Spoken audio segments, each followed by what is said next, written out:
Hello guys, it's me again, Nix. Pasensya na ho kayo. Ngayon lang ako nakapag-upload ng video, medyo naging busy lang. No? So ano po ba ang pag-uusapan natin today? Okay?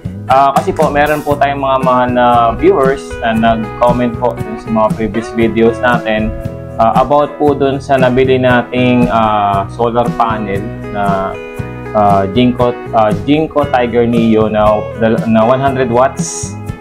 Yung fake po ba, kung naalala nyo po. Kasi po, kung di ako nagkakamali, nasa 10 months or 11 months na po siya mula nung binili ko. Gusto po nilang malaman kung ano na po yung update, kung okay pa ba yung ating mga nabiling solar panel. Dalawa po yun, dalawang 100 watts. Ang nag-comment po ay si John Banson.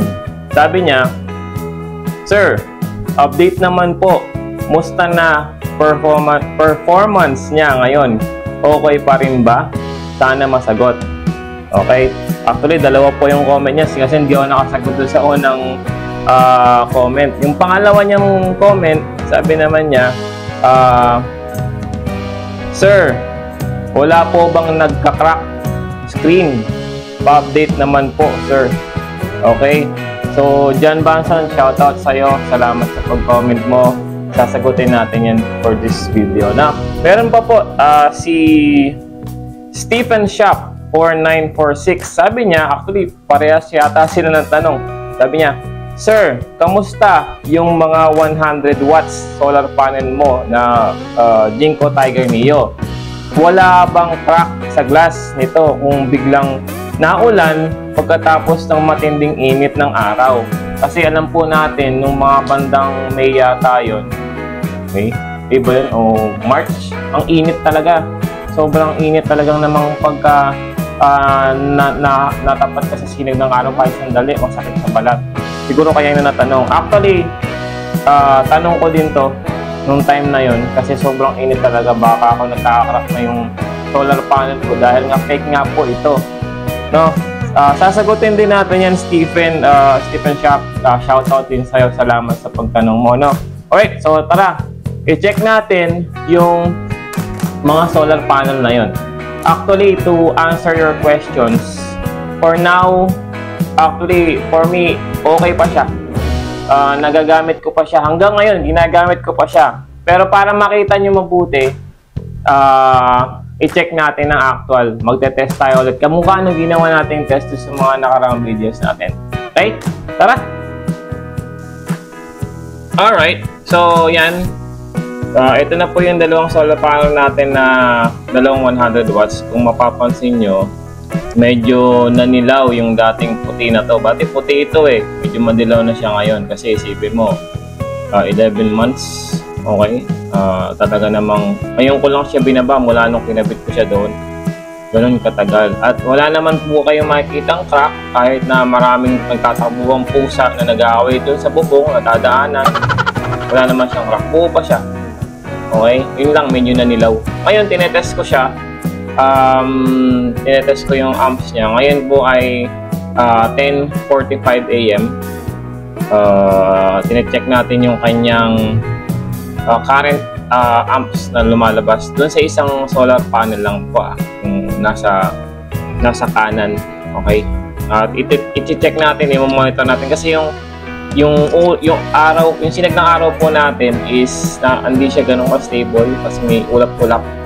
So natatakpan, humihina. Pero mo-monitor lang natin siya. No? Sa ngayon, it's 4.6 amps.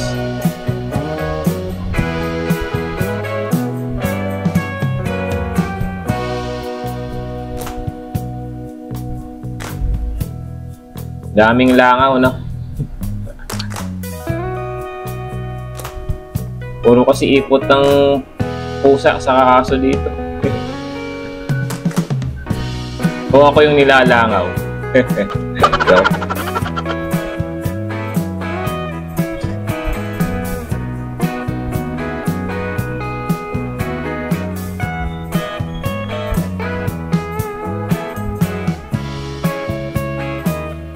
So, Bumaba siya, tumataas ulit. Ayan, habang nagantay tayo ng araw, kung papansin nyo, buong-buo po yung ating solar panel, walang crack. So, I hope nasagot po yung tanong nyo. Yung isa po dyan, 10 months, yung isa 11 months. Kasi po, binili ko siya, yun yung una nating ginawa ng video. Tapos, yung pangalawang solar panel, binili ko ulit siya after a month. Kaya po, 10 months yung isa, 11 months yung isa. Cool. Okay? Alright, ngayon, maabot na siya ng 4.8 amps.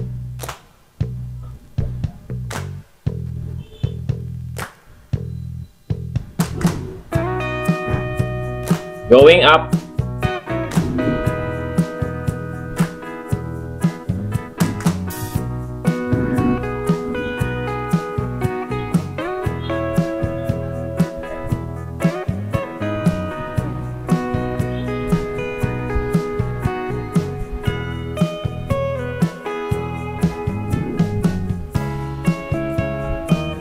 Pasensya na ho kayo, itong ginagamit nating tester.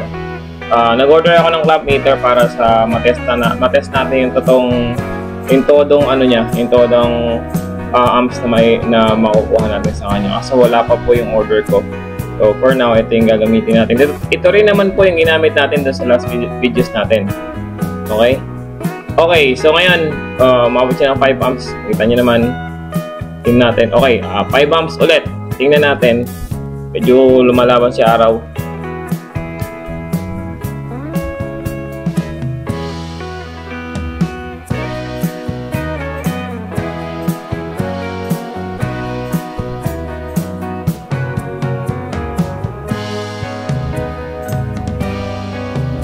Ayun, nagkaroon ng ulap. Nag-drop. Maliit lang naman yung ulap. Maliit lang. Mawawala din. Hintayin natin. Dadaan lang naman. Pero habang ganyan, testing naman natin yung isa. Nakakuha naman tayo ng mga 5 amps na sa kabila. Testingin natin yung kaliwang solar panel.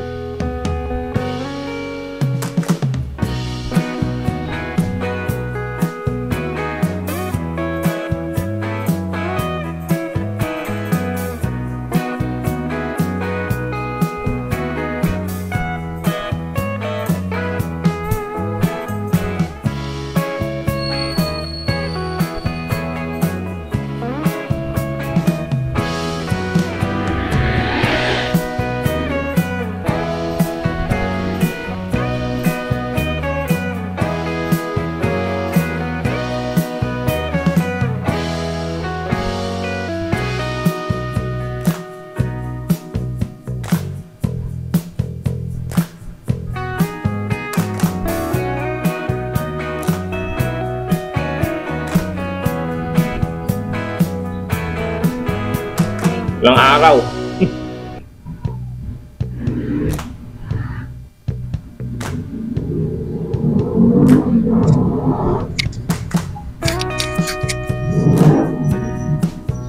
Pasensya na po kayo, wala tayong cameraman eh. No, ginamitan ko lang to ng upuan para mailagay ko yung cellphone ko, makuhanan tayo. Yan, lumalaban na si araw.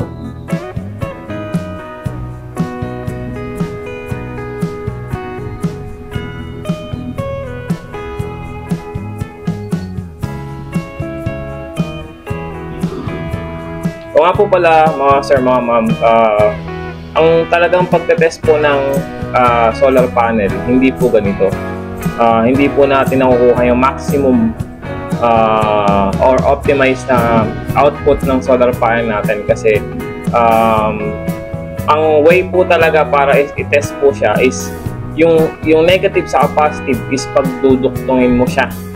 Tapos gagamitan natin ng clamp meter. Yun nga po yung nabanggit ko kanina. Wala po ako kasi mahal po yun. Pero nag-order po ako. Sa mga susunod na video, pag nakuha na natin to, ito na yung gagamitin natin. Okay? Pero as of now, itong tester na to, para sa akin, hindi na masama yung 5 amps sa ganitong test lang. Diba sabi ko nga, hindi pa ito yung optimize. Kasi pinag-short po talaga yan yung negative sa positive. Tapos gagamitin ng clamp meter. Okay, ngayon umabot siya ng 5.3 amps. Medyo ganda-ganda ang araw.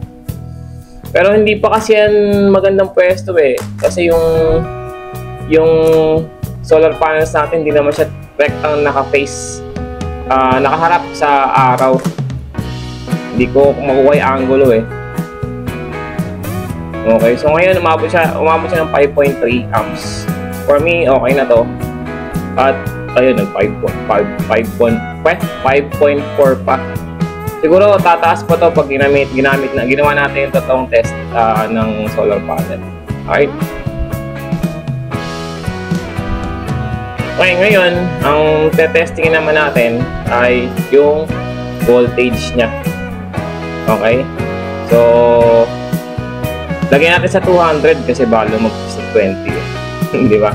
So testingin natin yung voltage na.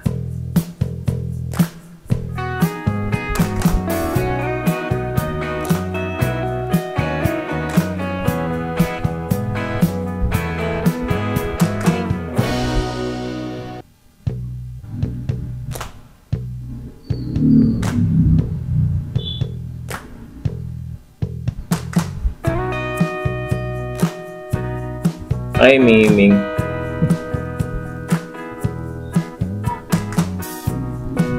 Okay. Medyo walang araw kasi. Umabot siya 18 volts. 19.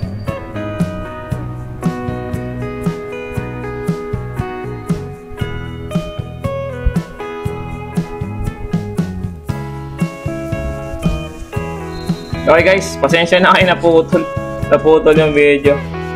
Nalobat kasi yung cellphone ko. Pero kumuha ko ng charger ng power bank. So ayan, kung mapapansin nyo, umabot siya ng 20 volts. Okay? 20 volts. Alright? Okay naman yung volts niya. Ito pa rin naman yung nakuha natin dati. Okay?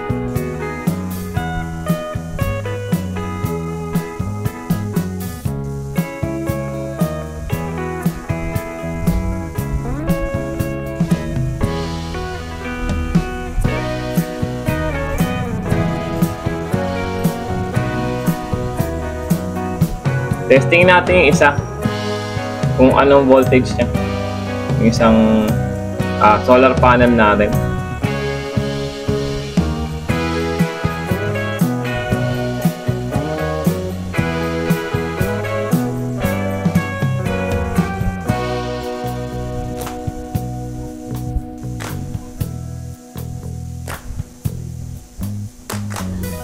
Alright, so ayan, 20 volts din.